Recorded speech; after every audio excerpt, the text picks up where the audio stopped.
नमस्कार दोस्तों, स्वागत है आपका प्रयास क्लासिक में।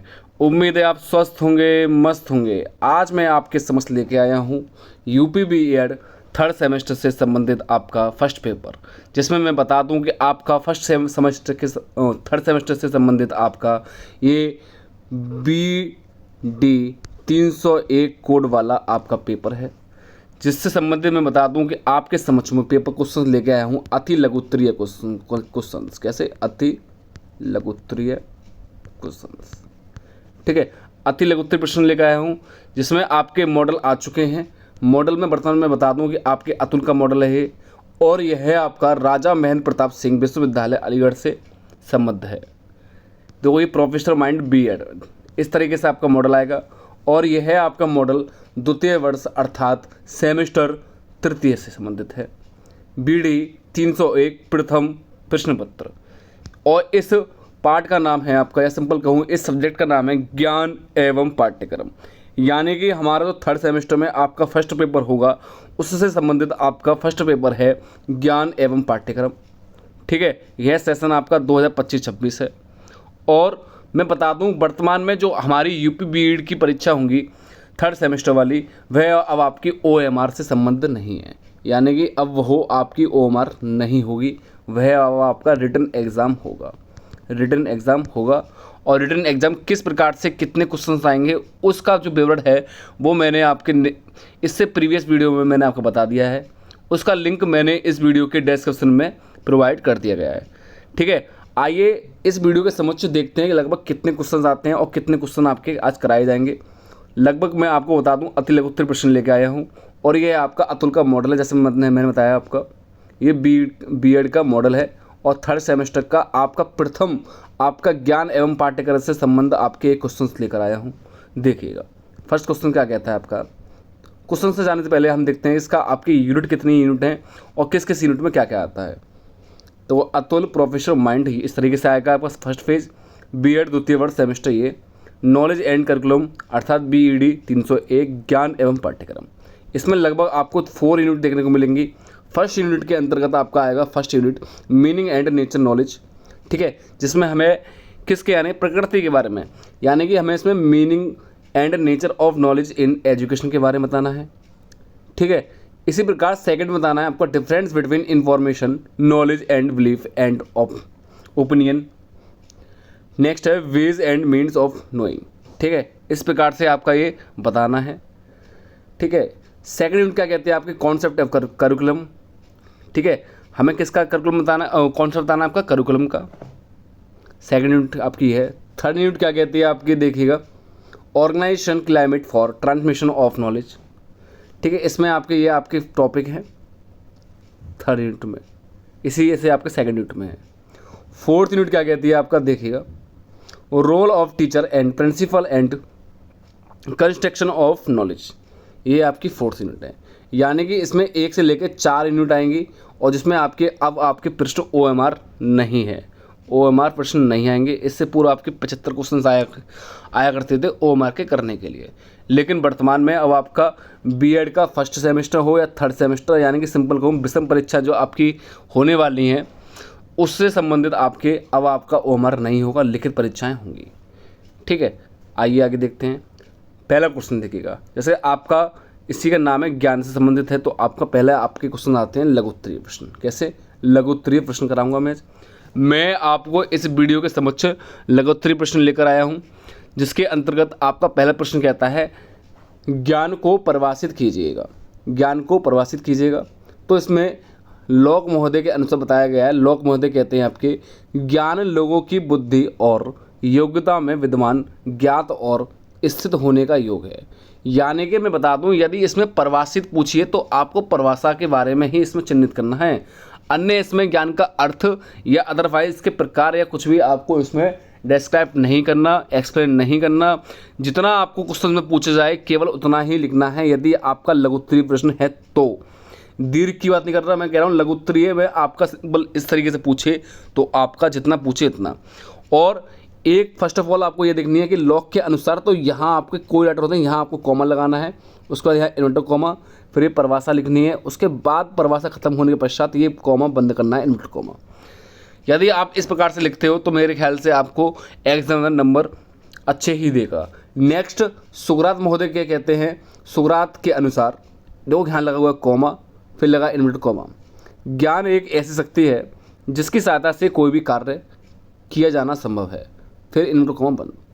तो यानी कि इसने बोला ज्ञान को परिभाषित कीजिए, तो इसने 2 परिभाषा लिख दी, तो मेरे ख्याल से इसमें नंबर कन्फर्म मिल जाएगा। अगला नेक्स्ट क्वेश्चन क्या कहता है देखिएगा, ज्ञान की विशेषताएं बताइएगा। तो उसने बोला है ज्ञान की विशेषताएं, तो यानी कि इसने कैरेक्टरिस्टिक्स पूछ ली हैं ज्ञान की। ठीक है, फर्स्ट कैरेक्टरिस्टिक्स क्या कहती है आपकी? ज्ञान का स्रोत सूचनाएं होती हैं, बिल्कुल करेक्ट है। देखो ये आपके लघुत्तरीय प्रश्न है। सेकंड पॉइंट कहता है ज्ञान अनंत है। देखो ज्ञान अनंत है, ज्ञान का कोई आपका और छोर नहीं है, ज्ञान अनंत है, कहीं जो व्यक्ति जहाँ से भी ज्ञान प्राप्त करे वो उसे कर सकता है। इसमें ज्ञात तथा अज्ञात दोनों प्रकार का ज्ञान समाहित है, यानी कि इसमें ज्ञात भी सब वस्तुएं भी आती हैं और अज्ञात भी, दोनों प्रकार के आपके ज्ञान समाहित है। नेक्स्ट पॉइंट कहता है ज्ञानार्जन के लिए अनुभव अनिवार्य है। तो ज्ञान अर्जन के लिए हमारा अनुभव निश्चित रूप से अनिवार्य होता है, यह थर्ड पॉइंट भी एकदम करेक्ट है। फोर्थ पॉइंट कहता है ज्ञान मुख्यतः 3 तथ्यों पर अवलंबित होता है, जैसे विचार, प्रमाण और सत्यता। इस पॉइंट को नोट डाउन कर लें, वेरी इंपॉर्टेंट है। यानी कि 3 तथ्यों पर आपका अवलंबित है, किस पर? विचार पर, सेकंड प्रमाण पर और सत्यता। यदि आपको यह चीज़ नहीं होगी तो हमारा वो ज्ञान आपका नकारात्मक में चला जाएगा। ठीक है, नेक्स्ट कहता है आपका फिफ्थ पॉइंट, ज्ञान एक ऐसी ताकत है जो समाप्त नहीं होती। जी हाँ, ज्ञान एक ऐसी ताकत है जो कभी भी समाप्त नहीं होती। वो कहते नहीं है किसी का घर का बंटवारा हो रहा है या किसी भाइयों में या किसी में, आपकी कह सकता हूँ ऑफिस में, तो आप उसका बंटवारा कर सकते हो, लेकिन आप ज्ञान का बंटवारा नहीं कर सकते। यदि किसी के पास ज्ञान है वो उसी तक सीमित है, यानी कि वो उसी को पता है, उसको कोई छीन नहीं सकता, तो यानी कि ये समाप्त नहीं होती। नेक्स्ट बोलता है ज्ञान सतत रूप से विकसित होता रहता है, बिल्कुल करेक्ट है। अगला, ज्ञान निरंतर बढ़ता रहता है, ये एकदम करेक्ट है। ज्ञान निरंतर यानी कॉन्टिन्यूसली आपका बढ़ता रहता है, ये बात एकदम सत्यता है। नेक्स्ट क्वेश्चन नंबर 8 क्या कहता है आपका? ज्ञान में चिंतन, मनन और अनुसंधान का विशेष महत्व होता है, बिल्कुल करेक्ट है।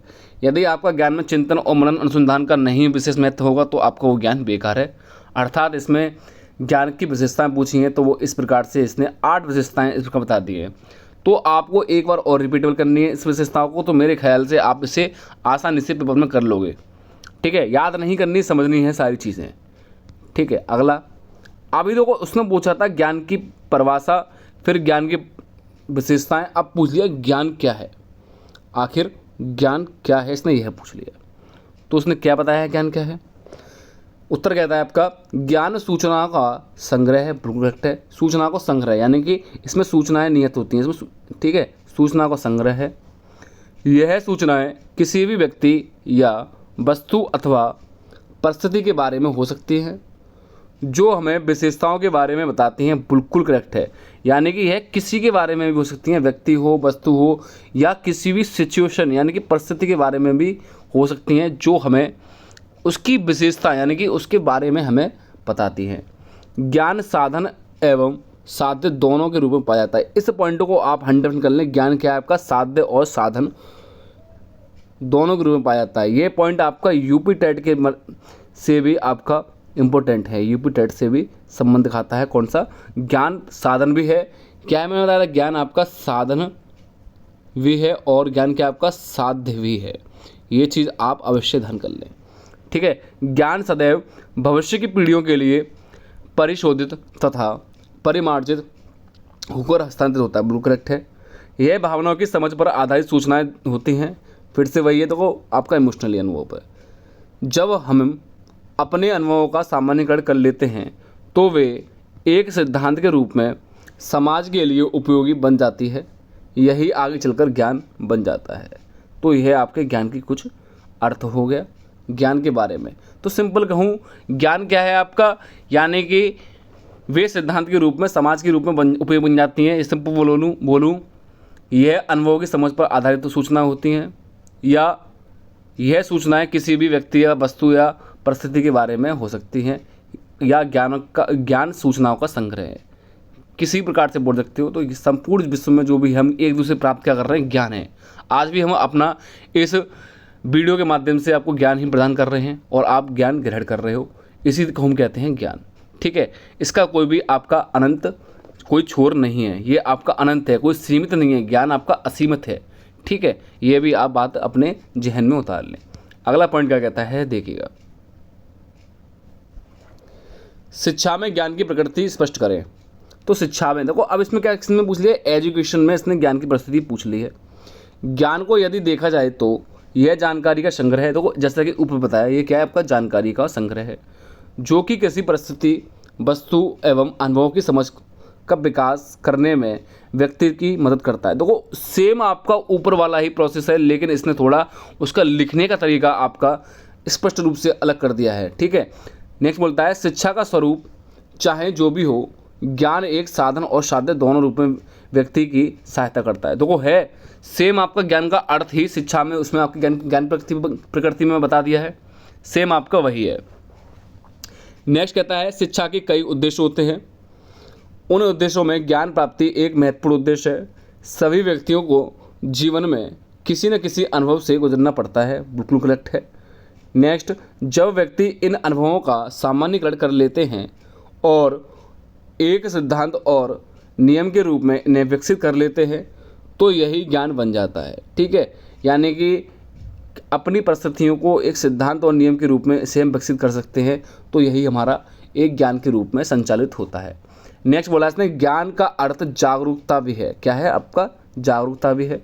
जागरूकता से आशय किसी भी वस्तु या परिस्थिति की सूचना का हमारे तंत्र में होने से है।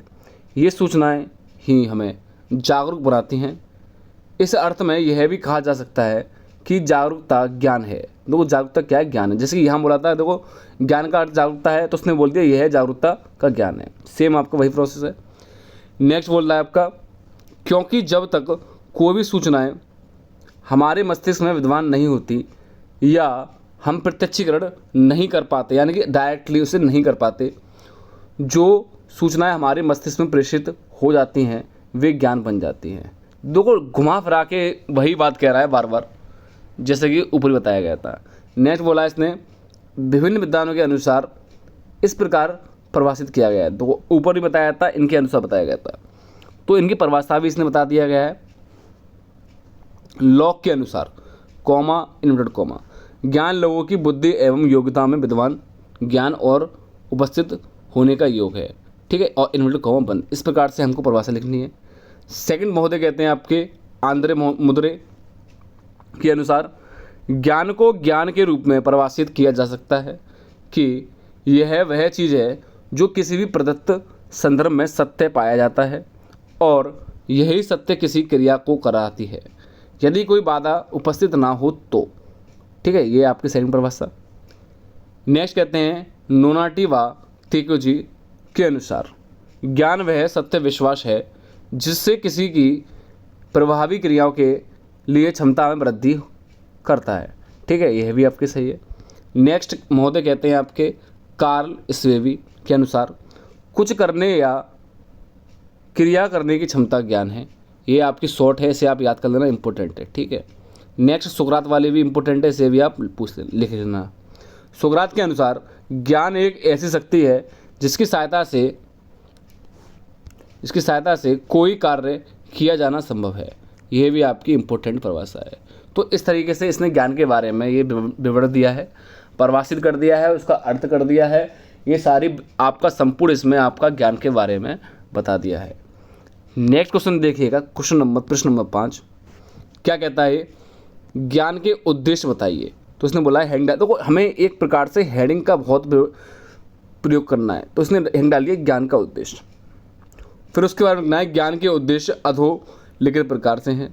पहला है आपका ज्ञान का उद्देश्य अधोलिखित के बारे में बात करूं तो आपका देखिएगा, व्यक्तिगत विकास करना फर्स्ट है, इंडिविजुअल डेवलपमेंट। ज्ञान का एक महत्वपूर्ण उद्देश्य व्यक्ति का व्यक्तिगत विकास करना है, यानी कि इसमें नाम से प्रतीत हो रहा है कि व्यक्ति का एक व्यक्तिगत विकास करना ही क्या कहलाता है, व्यक्तिगत विकास करना, जो कि आपके ज्ञान के उद्देश्य के अंतर्गत आता है। फिर बोलता है व्यक्तिगत विकास के सभी पक्ष, जैसे व्यवहार में सुधार, सकारात्मक अभिवृत्तियों का विकास या व्यक्तित्व को आकर्षक बनाना तथा भाषा पर नियंत्रण रखना एवं कौशलों का विकास सम्मिलित होता है। यह आपका व्यक्तिगत विकास के अंतर्गत आता है। ठीक है, नेक्स्ट, व्यक्तिगत अनुभवों का सुदृढ़ करना। सेकंड हेडिंग है, यह क्या कहती है आपकी, ज्ञान का एक अन्य उद्देश्य व्यक्ति अनुभवों को सुदृढ़ता प्रदान करता है। कैसा? अन्य व्यक्तिगत अनुभव। जब तक हमारे व्यक्तिगत अनुभव प्रत्यक्षीकरण के द्वारा मानसिक तंत्र का एक भाग नहीं बनते हैं, तब तक उनको ज्ञान नहीं कहा जा सकता। यानी कि जब तक हमारे मानसिक तंत्र का भाग नहीं बनते तब तक हम उसे ज्ञान नहीं कह सकते। तो यही आपका व्यक्तिगत अनुभवों का सुदृढ़ करना होता है। नेक्स्ट देखिएगा क्या कहता है आपका,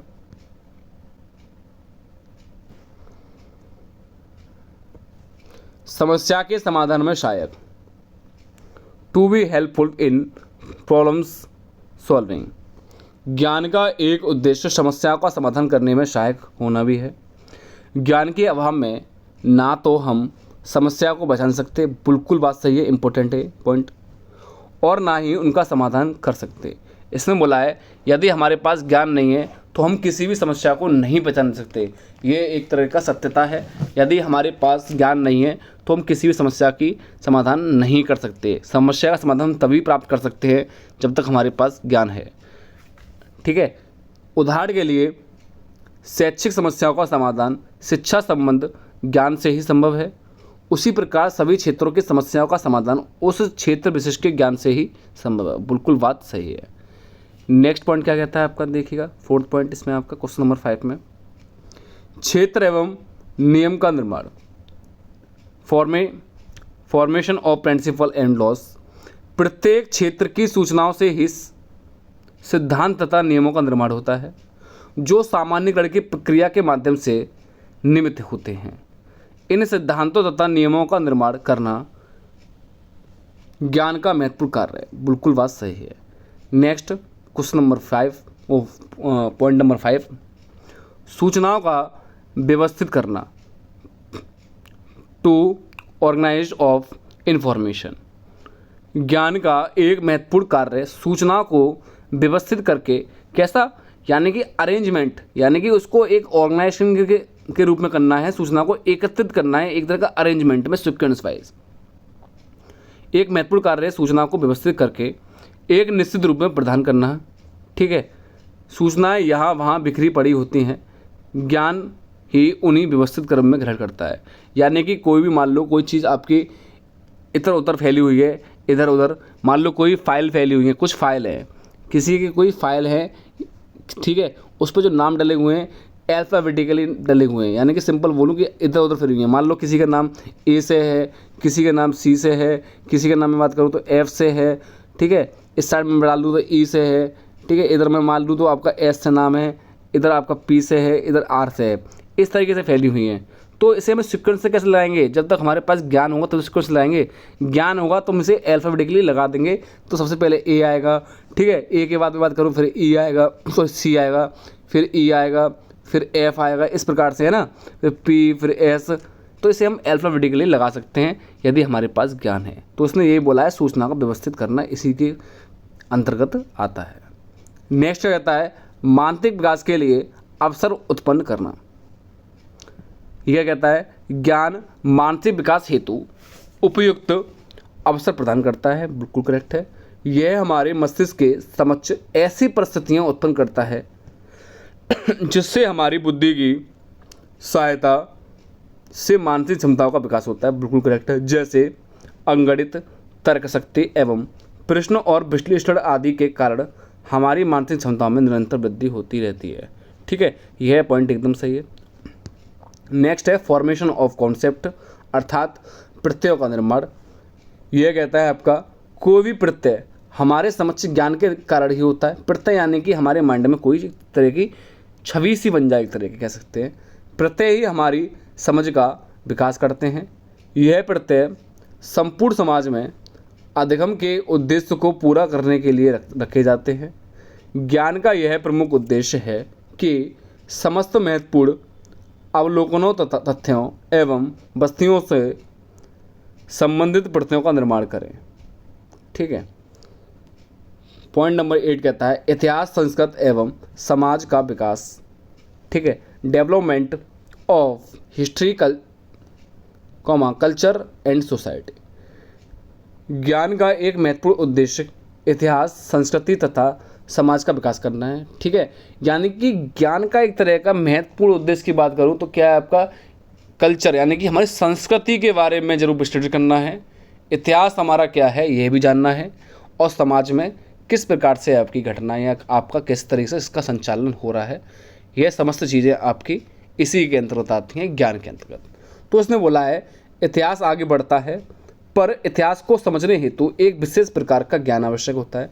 जैसे पुरातत्व संबंधी ज्ञान के विकसित होने से इतिहास तो विद्यमान था, परंतु इतिहास का विकास नहीं हो पाया था। ठीक है। इतिहास के तथ्यों का विश्लेषण करने में ज्ञान महत्वपूर्ण है। संस्कृति ज्ञान पर निर्भर है। ठीक है। संस्कृति किस पर निर्भर है? आपकी ज्ञान पर निर्भर है। बिना ज्ञान के संस्कृति की प्रगति संभव नहीं है। ठीक है, संभव नहीं है। कार्य करने का ढंग, व्यवहार का तरीका आदि संस्कृति के संबंधित पहलुओं का उनके विकास ज्ञान का महत्वपूर्ण उद्देश्य है। ठीक है, ये आपके इसमें अंतर्गत आ जाएगा। अगला है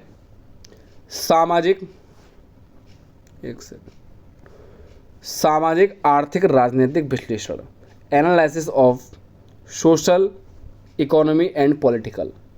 ज्ञान सामाजिक, राजनीतिक तथा आर्थिक विश्लेषण में भी महत्वपूर्ण भूमिका का निर्वाह करता है। यह विभिन्न प्रकार की परिस्थितियों का विश्लेषण करने तथा वृद्धि एवं विकास की मात्रा और दिशा निश्चित करने में सहायक होता है। ठीक है। ये आपका क्वेश्चन नंबर 5 हो गया ज्ञान के बारे में। इसके उद्देश्य कंप्लीट हो गए हैं। यह उद्देश्य को हमें एक हेडिंग के रूप में जरूर निश्चित रूप से लिखना है। हम इसे एक तरीके से लिखते जाते हैं, पैराग्राफ विदाउट पैराग्राफ एक तरह का पेज भर देते हैं, तो उसमें हमें नंबर नहीं मिलेंगे। जितना हम इसमें हेडिंग का प्रयोग करेंगे उतना ही बेटर रहेगा। नेक्स्ट क्वेश्चन नंबर 6 क्या कहता है?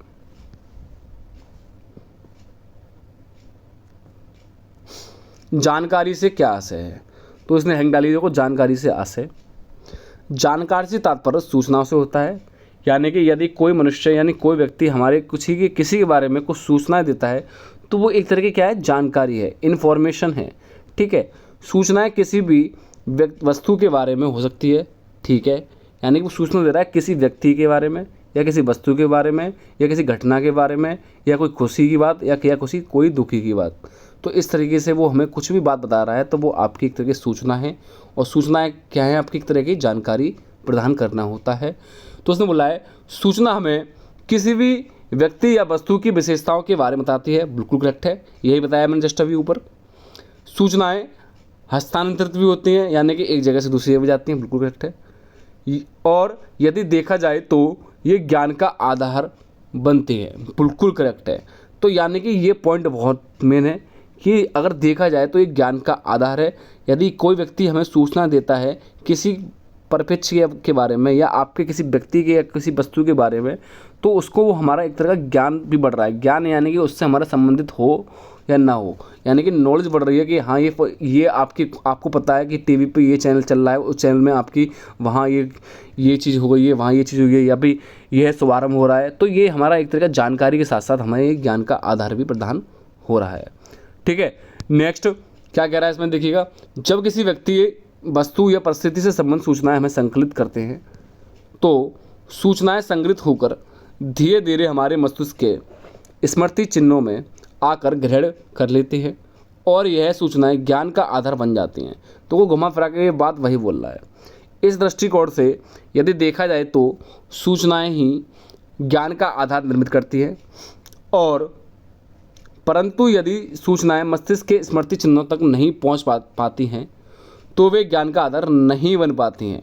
यानी कि वो हमारा यदि स्मृति चिन्हों तक नहीं पहुंच पाती तो वो हमारा ज्ञान का आधार नहीं बन पाती हैं और केवल उनका अस्तित्व सूचना के रूप में ही रह जाता है। ठीक है। यदि वो हमारा ज्ञान का आधार नहीं बन पाती हैं तो वो केवल सूचनाओं का आधार ही बन के रह जाता है, ना कि ज्ञान का। ज्ञान का हम अनुभवों की समझ पर आधारित सूचनाएं मान सकते हैं। जब हम किसी भी विषय वस्तु या परिस्थिति का अनुभव करते हैं तो उससे संबंधित अनुभव का सामान्यीकरण कर लेते हैं तो वही ज्ञान बन जाता है, अन्यथा केवल जानकारी बनकर रह जाता है। यही बात बताया था ऊपर जस्ट की। नेक्स्ट, जानकारी के साधन बताइएगा। जानकारी के साधन निम्नलिखित प्रकार हैं। पहला है आपका पुस्तक, हेडिंग के रूप में। पुस्तकों के माध्यम से सर्वाधिक जानकारी प्राप्त होती है। वेरी वेरी इंपॉर्टेंट है, ये पॉइंट नोट कर लें। पुस्तकों के माध्यम से ही हमें जानकारी प्राप्त होती है। पुस्तकें सूचनाओं से भरी रहती हैं, बिल्कुल करेक्ट है। प्रत्येक विषयों पर हजारों पुस्तकें उपलब्ध होती हैं, यह पॉइंट भी एकदम सटीक है, जिसमें विभिन्न प्रकार का ज्ञान होता है। तो पुस्तकें सबसे अहम अपनी भूमिका अदा करती हैं जानकारी के साधन के तहत। ठीक है, तो ये बहुत ही आपका लाभदायक है पुस्तकें। नेक्स्ट कहता है आपका सेकंड पॉइंट, वेद, साहित्य, धार्मिक पुस्तकें। तो वेद हो, साहित्य हो, धार्मिक पुस्तक हो, एक तरह का आपका इसी में आ जाएगा।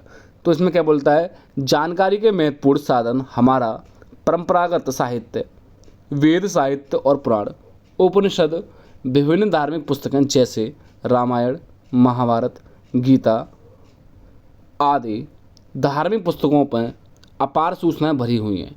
ठीक है, प्रत्येक व्यक्ति को यह चीज़ पढ़नी चाहिए। ठीक है, रामायण और महाभारत एवं गीता को अवश्य पढ़ना चाहिए। यहाँ से हमें विभिन्न ज्ञान और विभिन्न अपनी दिशा दर्शन और दिग्दर्शन हमें प्राप्त होगा। ये प्रत्येक व्यक्ति को पढ़ना चाहिए। आप मुझे कमेंट करके बताएं कि आखिर रामायण महाभारत की रचना किसने की थी, किस महर्षि या किस ऋषि ने आपकी महाभारत और रामायण की रचना की थी। जो दो ये आपकी जो दो काव्य हैं, इन काव्यों की रचना किस व्यक्ति ने की थी। नेक्स्ट, जो पढ़ने के बाद ज्ञान बन जाती हैं, इन पुस्तकों से प्रमाणिक ज्ञान अर्जित होता है। इन पुस्तकों की जानकारी को वैध एवं विश्वसनीय माना जाता है। तो ये आपकी एक तरह की वैध हैं और विश्वसनीय भी हैं, तो इनको विश्वसनीय और वैध भी माना जाता है। ठीक है, अगला थर्ड पॉइंट कहता है समाचार पत्र अर्थात न्यूज़पेपर। जानकारी का एक अन्य साधन समाचार पत्र भी है। समाचार पत्र के माध्यम से ही हमें देश विदेश के बारे में प्रतिदिन सूचनाएं प्राप्त होती हैं। समाचार पत्र न केवल समाज तथा राष्ट्रीय सूचनाओं के स्रोत होते हैं, बल्कि अंतर्राष्ट्रीय स्तर का ज्ञान भी प्रदान करते हैं। समाचार पत्रों की सूचनाओं को भी वैध और विश्वसनीय माना जाता है। ठीक है, जो आपके वेद हैं या महाकाव्य हैं, उनसे भी ये समाचार पत्र वैध और विश्वसनीय दोनों ही हैं। नेक्स्ट है इंटरनेट, जिसका हम प्रयोग करते हैं आजकल। दुनिया का हर व्यक्ति इसको इंटरनेट का प्रयोग कर अपनी ज्ञान में स्मृति जो भी है ज्ञान को बढ़ावा दे रहा है। इंटरनेट से प्राप्त सूचनाएं विश्वसनीय मानी जाती हैं। ठीक है, इससे भी आपकी विश्वसनीय मानी जाती हैं। इंटरनेट सूचनाओं का भंडार माना जाता है। ठीक है, इसमें आपकी कोई चीज़ भी आप गोल करते हो तो उसमें आपका उसका उत्तर हमेशा प्राप्त हमको मिलेगा। तो यानी कि इसे हम सूचना को भंडार भी मानते हैं। इंटरनेट से प्राप्त सभी ज्ञान को हम प्रामाणिक नहीं मान सकते, यानी कि यहाँ से जो भी आपका ज्ञान हो उसको हम वैलिड नहीं मान सकते इंटरनेट वाला। ठीक है, नेक्स्ट बोलता है क्योंकि कई बार ये सूचना सही नहीं होती हैं, इसलिए इंटरनेट से प्राप्त सूचना को हम सावधानीपूर्वक विश्लेषण करने के बाद ही इसे प्रामाणिक माना जा सकता है।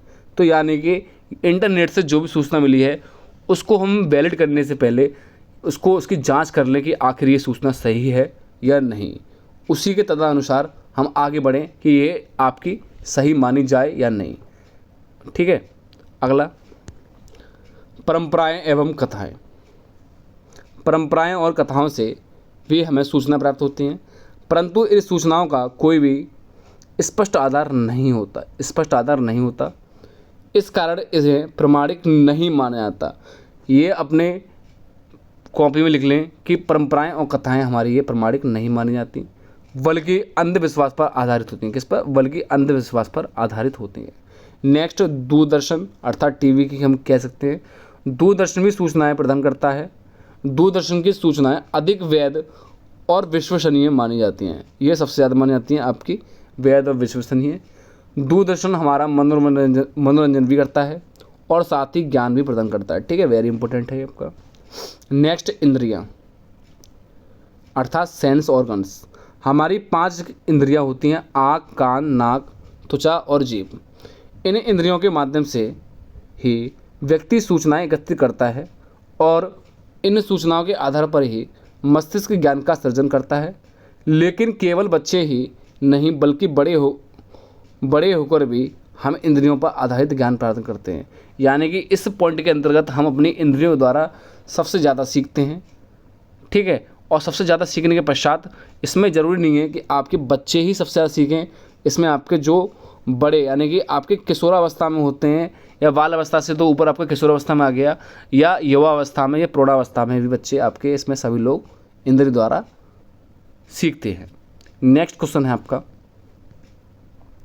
ज्ञान एवं जानकारी में भिन्नता बताओ। यानी कि इसने क्या पूछ लिया, नॉलेज और इन्फॉर्मेशन में इसने इसको अंतर पूछ लिया है, क्या क्या अंतर रहेगा। तो उसने हिंट डाली है ज्ञान एवं जानकारी में भिन्नता, एक साइड ज्ञान और दूसरी साइड आपका जानकारी।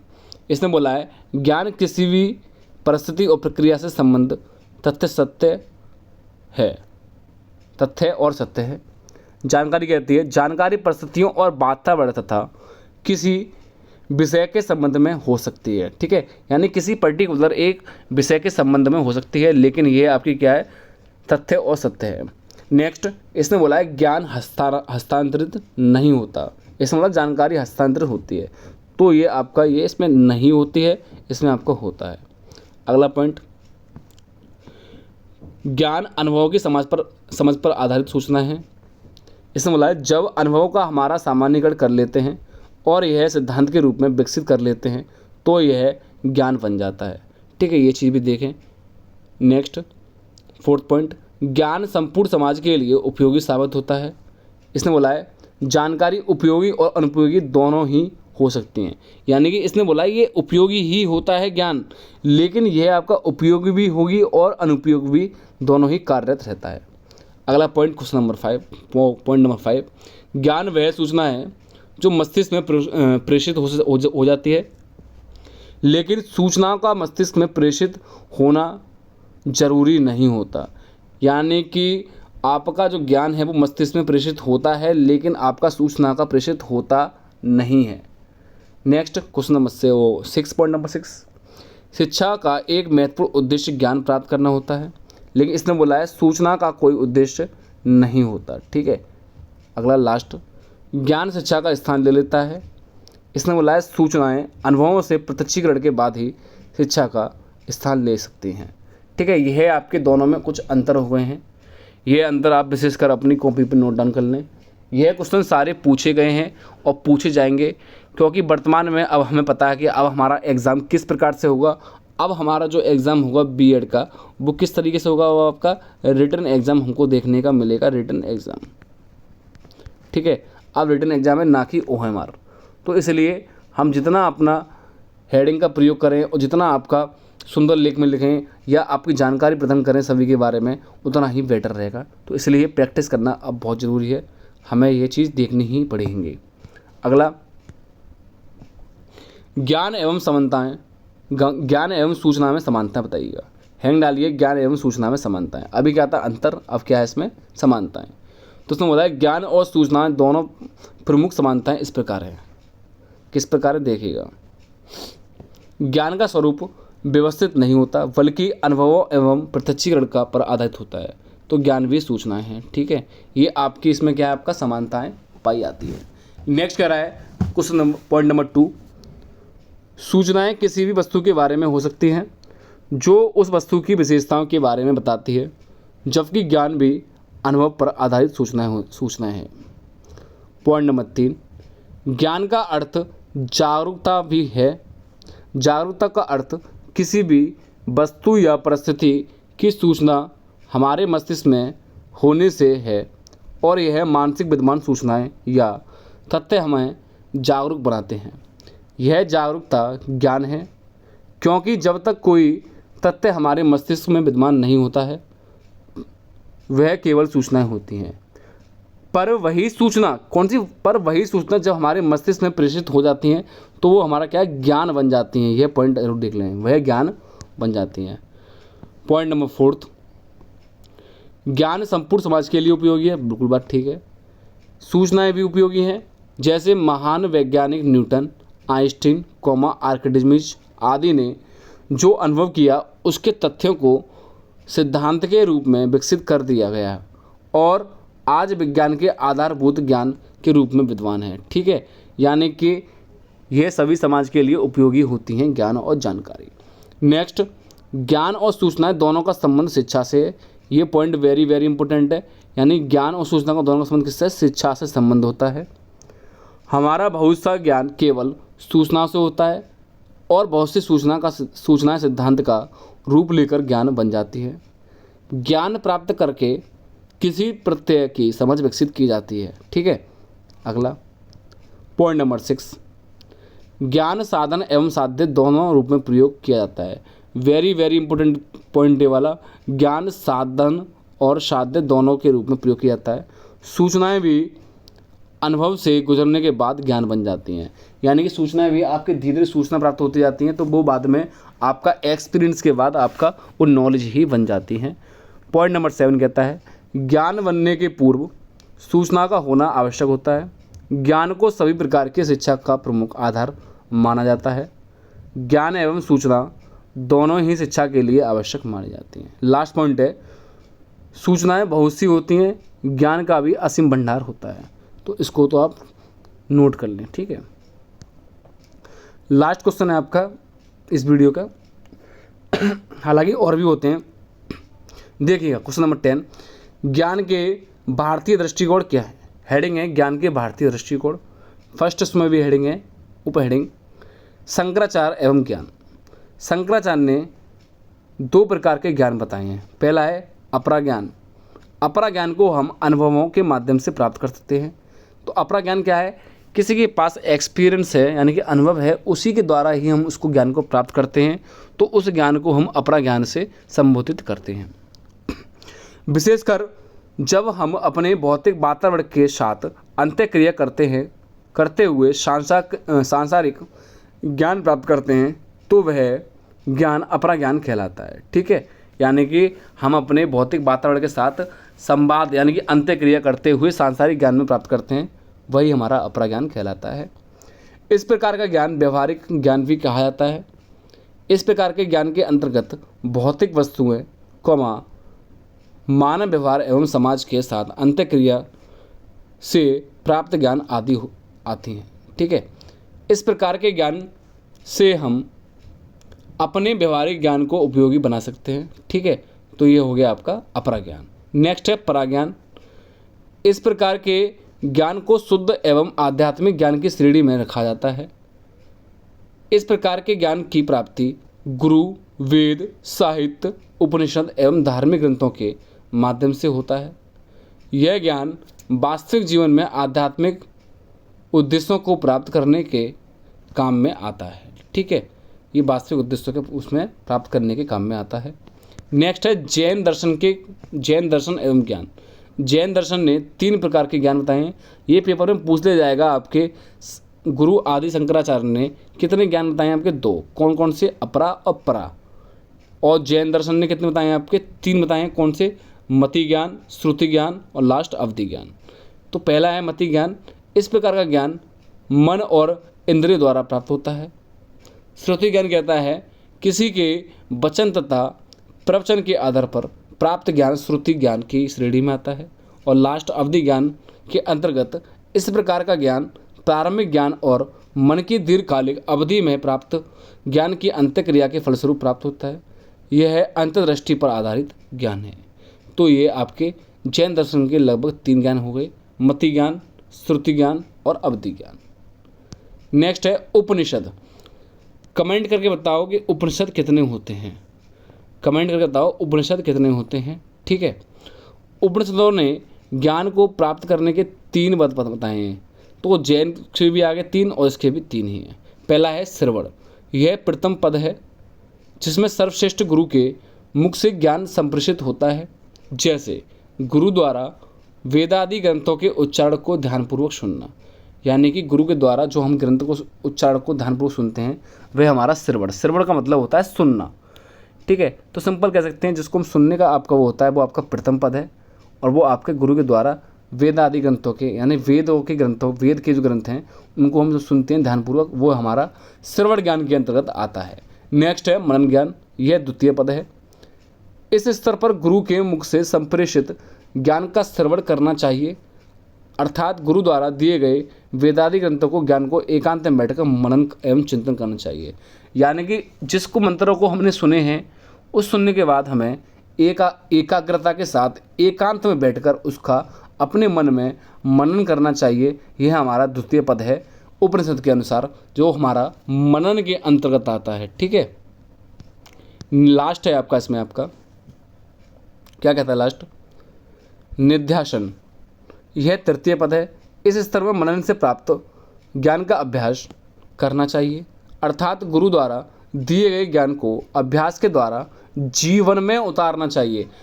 फर्स्ट ये कहता है सुनना चाहिए, फिर मनन करना चाहिए, फिर ये कहता है इसको हमें अपने जीवन में उतारना चाहिए।